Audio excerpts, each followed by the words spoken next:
Hello, my name is Peter Schneider, and I'm a vascular surgeon from San Francisco. I have with me an amazing and esteemed panel of experts in the carotid space, including Tom Brott and Abbott, Rick Powell, and Dr. Spence. And what we're going to talk about today is some of the amazing and new differences in how carotid disease will be treated going forward. But let me just say before we start that we're really happy to be here for the 50th anniversary of the VEITH meeting. I wasn't here for the first one, but I've been here for a lot of them. And this is a great meeting, just like they always have traditionally been.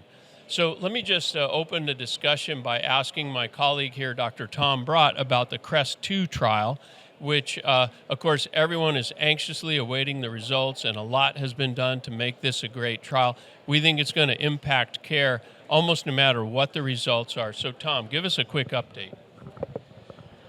Well, we know from randomized trials that there is comparison data on carotid stenting and carotid endarterectomy, which show pretty close equivalence. But what we don't have are randomized trial data on medical management. And CREST now, out of 2,400 patients, we're over 2,300. We're almost at the finish line. And the experimental arm is actually intensive medical therapy. We haven't had a comparison of intensive medical therapy to other modes of treatment now for more than 30 years. So CREST will probably be completed in 2025 and published, we hope, in the New England Journal in the early part of 2026. Great. And I'm wondering if, so you touched on a lot of important things there, this need for comparison of medical versus other treatments, or medical versus medical plus other treatments. And one of the very vocal advocates for aggressive medical therapy has been Dr. Abbott. So I just wanted to ask you, what do you think are the most or the best advances that have happened in the past few years on medical management, especially for asymptomatic carotid disease? Dr. Abbott? Thank you. It's been a progressive evolution and improvement in non-invasive measures to reduce risk of stroke and other arterial disease complications. So it's not just happened in the last few years. There's been a 67% fall, at least a 67% fall in the risk of ipsilateral stroke in association with asymptomatic advanced carotid stenosis over the last 3 to 4 decades, and since previous randomized trials were done comparing surgery with non-invasive care. And evolution continues. We've changed our definitions of risk factors. We've become more sensitive. We're treating earlier with lifestyle interventions and medications. And of course, our medications for many risk factors have improved: blood pressure, cholesterol.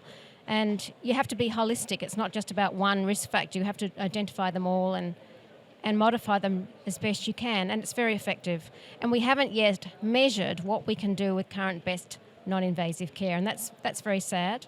Hopefully CREST-2 will help us determine what can be achievable, but this is an ongoing question. It requires ongoing studies to assess where we're at.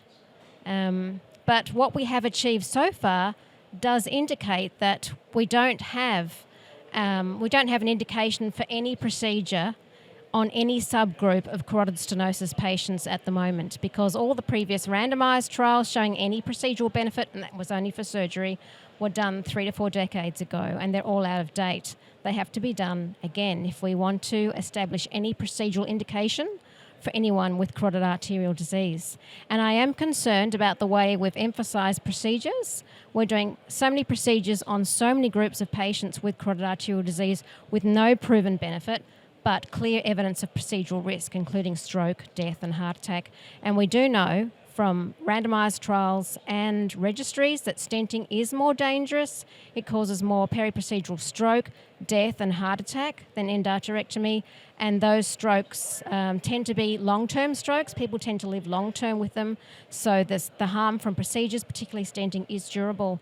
And when it comes to new devices like TCAR, unfortunately, there have been no comparisons with current best practice non-invasive arterial care. So there's no current indication for TCAR, and yet these procedures are being rolled out, and I'm particularly concerned about the recent US Medicare decision to fund carotid stenting on just about anyone with at least 50 or 70% carotid stenosis, because we know stenting is more harmful and there's no proven benefit from stenting compared to non-invasive care or even surgery in any group of carotid stenosis patients. Impressive that you think this problem is solved. Let me just ask Dr. Powell about how you think the NCD will affect the care of carotid disease. Thanks, Peter. It's an interesting dilemma. It's certainly a very controversial part of carotid intervention, and the NCD was changed such that now low-risk patients can undergo carotid stenting if they're asymptomatic with more than a 70% stenosis or symptomatic with more than a 50% stenosis. And to point out how controversial this is, there were over 900 public comments when the CMS asked for this, and they were split pretty much 50-50 for and against expanding the NCD. I think the potential benefits are that patients who actually do need, and this really, I think, impacts transfemoral stenting more than TCAR or endarterectomy. And certainly it allows the ability for patients who previously were not allowed or weren't able to get into have their transfemoral stent performed when it's indicated. And so, increasing access to care is one benefit of the NCD decision.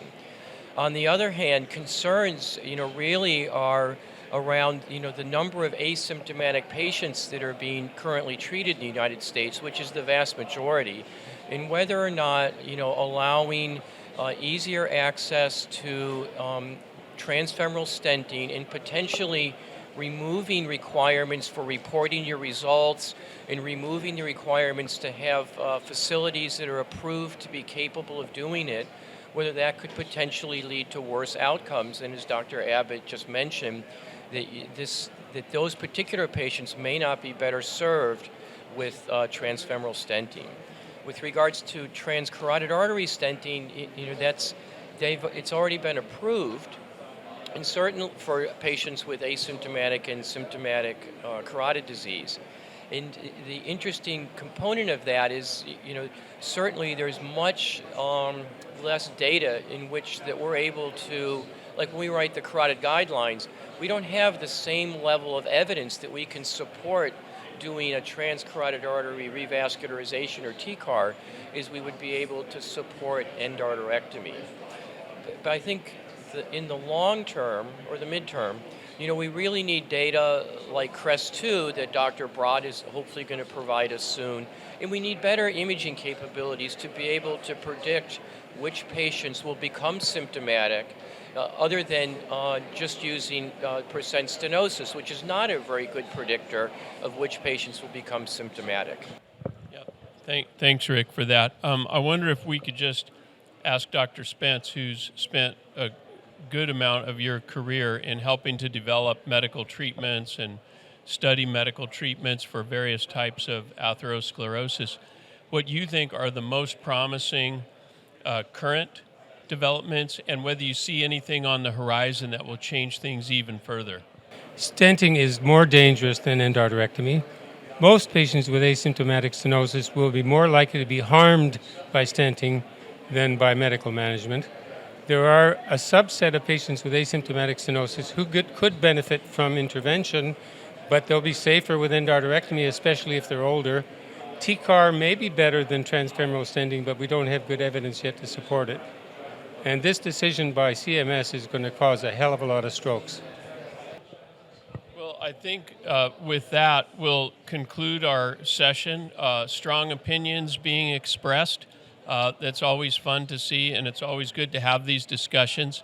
And let me just say how excited we are for the 50th anniversary of the VEITH meeting, and also for Frank, who's really put his heart and soul into making this meeting a success and making it such a wonderful interactive type of conference for everybody in the vascular field.